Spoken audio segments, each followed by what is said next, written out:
हनुमान बेनीवाल लगातार भाषण दे रहे हैं, बयानबाजी कर रहे हैं, लेकिन कुछ दो बयान हम आपको सुनाने वाले हैं इस वीडियो में। एक बयान है उपराष्ट्रपति यानी कि जो पूर्व उपराष्ट्रपति बन चुके हैं जगदीप धनखड़ साहब के बारे में, और एक है भैराराम सियोल के बारे में। दोनों आपको सुनाएंगे भी, और इसके बाद राजनीतिक गलियारों में कौन सी चर्चाओं ने जन्म ले लिया है उन पर चर्चा भी करेंगे। इस चर्चा का हिस्सा आप बन सकते हैं हमारे साथ। इस वीडियो के एंड तक आपको बने रहना है। नमस्कार, मैं हूं चेतना शर्मा। आप देखना शुरू कर चुके हैं संवाद भारत के लिए, और चर्चा करने के लिए मेरे साथ आज मौजूद हैं मेरे रिपोर्टर कृष्ण कुमार जाट। तो कृष्ण कुमार, सबसे पहले हम चर्चा करें, हम वीडियो सुनवा देते हैं हमारी ऑडियंस को, दोनों वीडियो वो सुन ले, उसके बाद हम चर्चा में आगे बढ़ते हैं। क्या कहते हैं आप, सुनवा दें? जी मैं।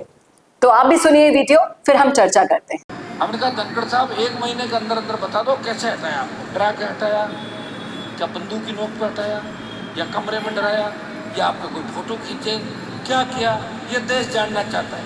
अब 6 महीने बाद अगर आप बोलोगे, 6 महीने बाद आप कहोगे हॉस्पिटल के अंदर जाके कि मुझे तो हटाया, तो आपको बनाया भी था। वो बताओ, 1 महीने का आपने समय दिया।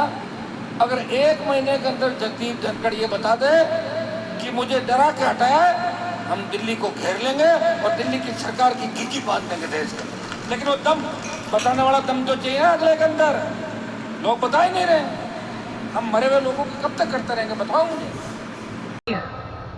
मैं भैया जी को कहना चाहता हूँ, मेरी तरह तो खैर वो खराब नहीं हो सकते, वो तो मैं ही हूँ इस देश के अंदर। लेकिन अगर उनको गुस्सा आता है और वो अगर अपना गुस्सा इजहार करें तो निश्चित तौर से राष्ट्रीय लोकतांत्रिक पार्टी के अंदर उनका स्वागत है। तो पार्टी घर की है और एमएलए तो एमएलए रहेगा, कौन हटा सकता है उनको, लेकिन नाम हो जाएगा राजस्थान के अंदर का, और नाम ही होता है सब कुछ। पैसा तो आजकल हर किसी के पास होता है, हर किसी में, आप समझ गए ना, पैसा अपने गाँव में ना, पैसा तो हर किसी के पास, हर किसी में, आप भाषा में उपयोग नहीं करूंगा, हर किसी में समझ, हर किसी के पास पैसा होता है। पैसे वाली तो हर कोई हो जाती है, पैसे वाला हर कोई हो जाता है, लेकिन इज्जत और मान सम्मान स्वाभिमान की खातिर लड़ता है, वही असली योद्धा होता है। मैम, जो ये वीडियो आपने अभी दर्शकों ने देखे भी है, इसमें हनुमान बेनीवाल अपने बयान में एक उपराष्ट्रपति जगदीप धनखड़ को लेकर बयान दे रहे हैं कि देखिए कि वो लगातार उन्होंने अपने स्वास्थ्य कारणों का हवाला देते हुए उपराष्ट्रपति पद से इस्तीफा दिया है। अगर वो 1 महीने में हमें ये बता दें कि भारतीय जनता पार्टी या फिर बीजेपी सरकार उनसे जबरदस्ती इस्तीफा लिया है या फिर वो जो स्वास्थ्य कारणों का हवाला दिया है वो है, अगर ये बात हमें 1 महीने में अंदर अंदर वो बता दें कि भाई मेरा इस्तीफा जबरदस्ती लिया गया है, हम दिल्ली को घेर लेंगे, ऐसा बयान हनुमान बेनीवाल ने दिया है, तो इसके पीछे क्या मायने निकाले जाए कि राजनीति में ऐसा बयान आना एक बहुत बड़ी बात होती है। और जब वो बेनीवाल का होता है तो उससे भी बड़ी बात ये होती है कि देखिए क्या होता है कि जब से ये अचानक से इस्तीफे की खबर आई है वो किसी को भी नहीं पच रही है। फिर वो विपक्ष से, चाहे से अशोक गहलोत हो, क्यों वो बार बार लगातार ये बोल रहे हैं कि कुछ तो घपला है, कुछ तो गड़बड़ है। उनके आए दिन के बयानों के बीच में एक बयान इससे जुड़ा हुआ होता ही है। कोई दो राय नहीं है कि अशोक गहलोत भी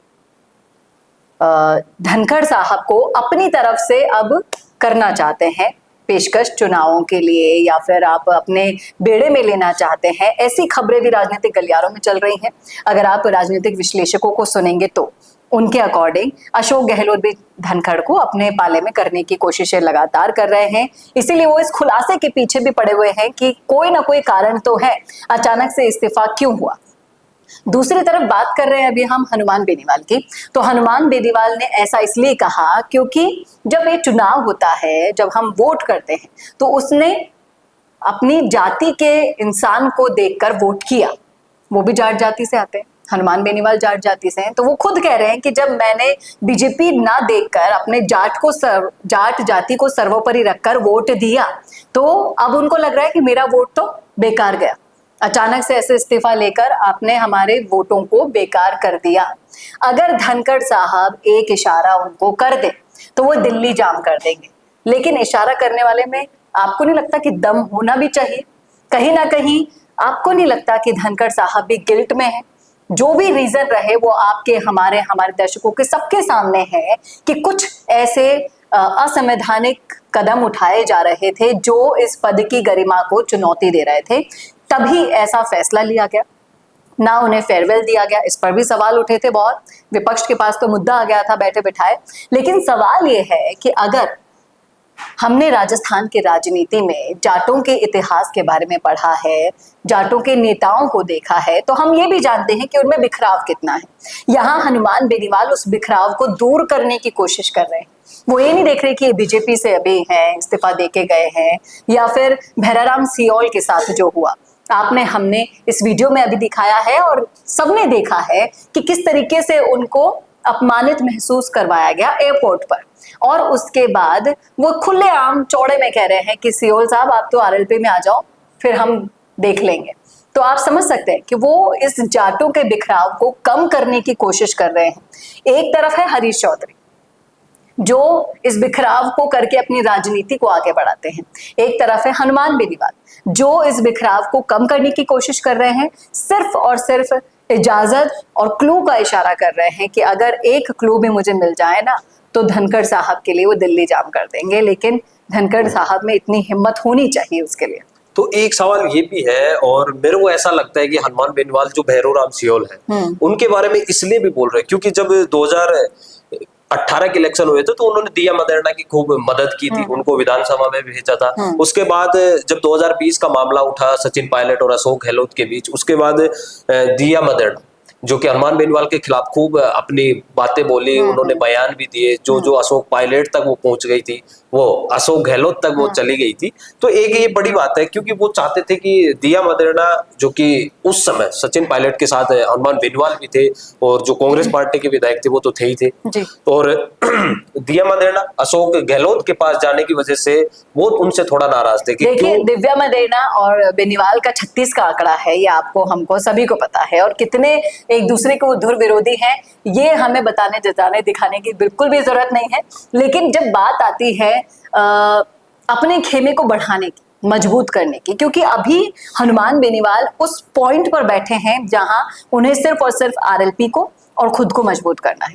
क्यों बार बार वो जनता के बीच में भी जाते हैं, उनके मुद्दे भी उठाते हैं और उनको उनके मुंह पर बोलाते हैं कि तुम लोगों को जब ये मुद्दे उठाने होते हैं तब तो चाहिए होता है हनुमान बेनीवाल, और वोट देने के लिए आप चले जाते हो दूसरी पार्टी को। उन्हीं के गढ़ में उन्हीं की ही बीवी का हारना कितना बड़ा सदमा होगा आप खुद सोच सकते हैं।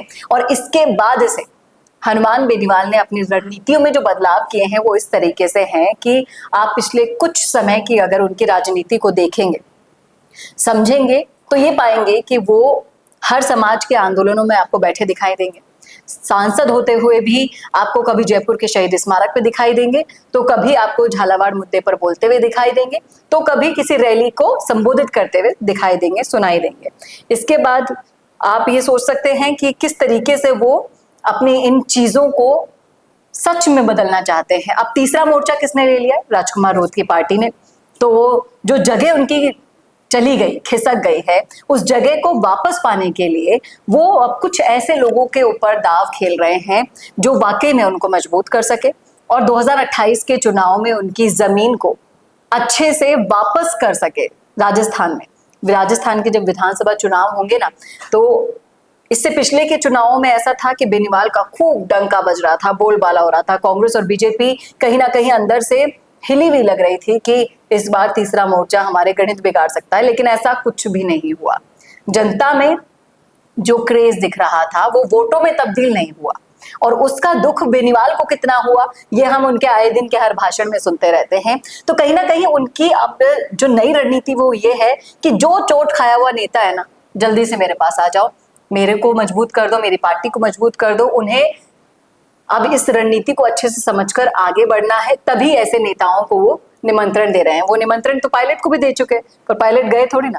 वो निमंत्रण पायलट की फौज को देते हैं। आज पायलट की फौज को अगर कांग्रेस मौका नहीं देती है तो दूसरा ऑप्शन हनुमान बेनीवाल ने अपनी पार्टी में खोल रखा है। हनुमान बेनीवाल ही है वो जिसने नरेश मीणा के लिए भी रास्ता खोल रखा है।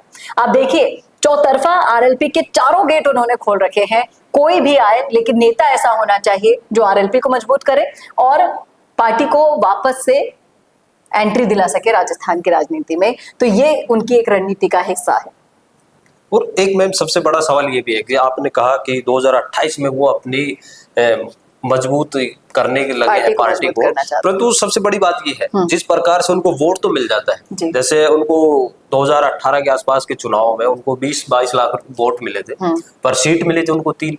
2023 के इलेक्शन में उनको मात्र 1 सीट मिली और उपचुनाव में वो खिंवसर भी हार गए।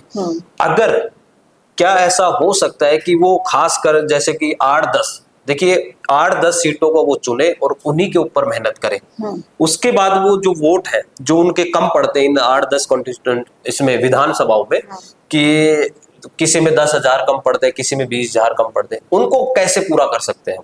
उसी के लिए तो ये सारे दौड़ धूप है। आप देखिए ना उनकी अभी की इन गतिविधियों को देखकर क्या लगता है आपको कि वो राजपूत समाज के साथ भी दिखेंगे आपको, विष्णुई समाज के साथ अगर कुछ हो रहा होगा तो विष्णुई समाज के साथ भी दिखेंगे आपको ना, जयपुर में एसआई भर्ती के लोगों के साथ आंदोलन देते हुए दिखाई देंगे, सांसद होते हुए भी रात को आप देखिए, दिन में दिल्ली में होंगे तो रात को जयपुर में बैठे हुए दिखाई देंगे।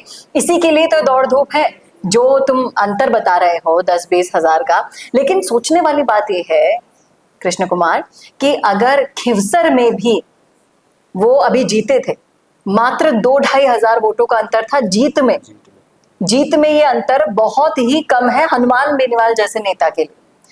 हनुमान बेनीवाल की एक जीत वो भी थी जिसमें काफी ज्यादा डिफरेंस था, और अब जीत का जो अंतर है वो घटकर 2-2.5 हजार वोटों पर आ गया है। आप सोचिए इन चीजों को कि खुद के गढ़ में जब उनको कितनी मेहनत करनी है तो बाकियों के गढ़ों को भेदने के लिए तो उन्हें किस लेवल की मेहनत करनी होगी। और वो मेहनत अभी आप सोचिए नहीं, रैली धरना प्रदर्शन करने की जरूरत क्या है। विपक्ष तो आराम से बैठा है, आराम से रोटियां सेक रहा है, अपनी राजनीतिक भाषण दे देता है, चुप हो जाता है, एसी कमरों में बंद है। मुद्दों के लिए उतर रहा है कौन? हनुमान बेनीवाल। क्यों उतर रहा है? क्योंकि उन्हें पता है कि अभी चुनाव भी नहीं है, अभी कोई सुगबुगाहट नहीं है, 2 साल भजनलाल सरकार को हुए हैं, तो वो इन सारी चीजों को अभी से ही भुनाना चाहते हैं। और जिन सीटों की तुम बात कर रहे हो वो सीट उनके नजर में है, बाड़मेर हो, सीकर हो, बाड़मेर से लेकर सीकर और जितने भी जाट इलाके हैं वहां पर इस बार आरएलपी के प्रत्याशियों को ढूंढना ना सबसे बड़ी प्रॉब्लम है। बाड़मेर में एक प्रॉब्लम उनकी सॉर्ट हो गई है, थान सिंह डोली बहुत तेजी से उभरते हुए सितारे, जनता के प्रिय बनते जा रहे हैं, उन्हें दूसरा हनुमान बेनीवाल भी लोगों ने मान लिया है। ऐसी ही तलाश अभी वो और जगह भी कर रहे हैं। नरेश मीणा के लिए जैसे उन्होंने द्वार खोल दिए तो वो उनके लिए पूर्वी राजस्थान का रास्ता खोल देगा। बात रही राजकुमार रोध से, उनकी दोस्ती के चर्चे भी आपने सुने होंगे कई बार, तो राजकुमार रोध की दोस्ती के चलते वो आदिवासी इलाकों को नापेंगे। तो ये स्ट्रैटेजीज, ये सारी दौड़ धूप इसीलिए ही वो कर रहे हैं कि वो ज्यादा से ज्यादा सीटों पर अपने उम्मीदवार, अपने प्रत्याशियों को उतार सके, और ऐसे प्रत्याशी जो जनता के बीच में जाने पहचाने हो। ऐसे नहीं कि दौसा से भाई डीसी बैरवा को उतार दिया गया है, पर पायलट का आशीर्वाद और उनके साथ के साथ डीसी बैरवा जी जीत जाते हैं, जिनकी शक्ल, जिनके तौर तरीके जनता के बीच में ही नहीं थे, वो प्रत्याशी जीते। ऐसे प्रत्याशी नहीं, उनको ऐसे लोग चाहिए जिन पर वो असली में दाव खेल सके, और वही ढूंढने के लिए इतनी दिन रात की वो मेहनत कर रहे हैं। अब देखना होगा कि हनुमान बेनीवाल जिस तरीके से दौड़ धूप कर रहे हैं, भाग कर रहे हैं, जो संघर्ष कर रहे हैं, और जो बड़े नेताओं को अपने पार्टी में आने का न्योता दे रहे हैं, क्या ये बड़े नेता उनकी पार्टी में आते हैं, और अगर आते हैं तो पार्टी को आगे किस प्रकार से बढ़ाते हैं, और जो 10-15 विधानसभा सीटें हैं उनके ऊपर किस प्रकार से वो कार्य करते हैं, ये आने वाले समय में आपको पता ही चल जाएगा। देखते रहिए संवाद न्यूज। धन्यवाद। अगर आपका सपना है अपना खुद का न्यूज चैनल शुरू करने का, लेकिन सोच रहे हैं कैसे शुरू करें, तो आप चिंता छोड़िए, क्योंकि आपके पास है एक ऐसा मीडिया पार्टनर जिसके पास है तजुर्बा, तकनीक और तगड़ा ट्रैक रिकॉर्ड। हमारे पास है एक दमदार न्यूज यूट्यूब चैनल, 4.5 लाख से ज्यादा सब्सक्राइबर्स और 8 करोड़ से भी ज्यादा व्यूज, और 15 से 20 साल का न्यूज प्रोडक्शन एक्सपीरियंस। तो आपको चाहिए अपना न्यूज प्लेटफॉर्म, तो मिशी मीडिया सॉल्यूशंस के साथ जुड़िए, जहां मिलेंगे आपको best reporters, high quality camera shoot and edited videos, professional news setup और पॉडकास्ट सेटअप। और हाँ, आपकी पहचान अब पूरे देश तक पहुंचेगी। और तो और हम लाए हैं आपके लिए सिंगल, मंथली और बल्क वीडियो पैकेजेस। तो अब ना होगी किसी एंकर की टेंशन और ना एडिटर हायर करने का झंझट। तो इंतजार किस बात का है, आज ही जुड़िए मिशन मीडिया सॉल्यूशन से और बनाइए अपना खुद का न्यूज ब्रांड। अधिक जानकारी के लिए अभी कॉल करें।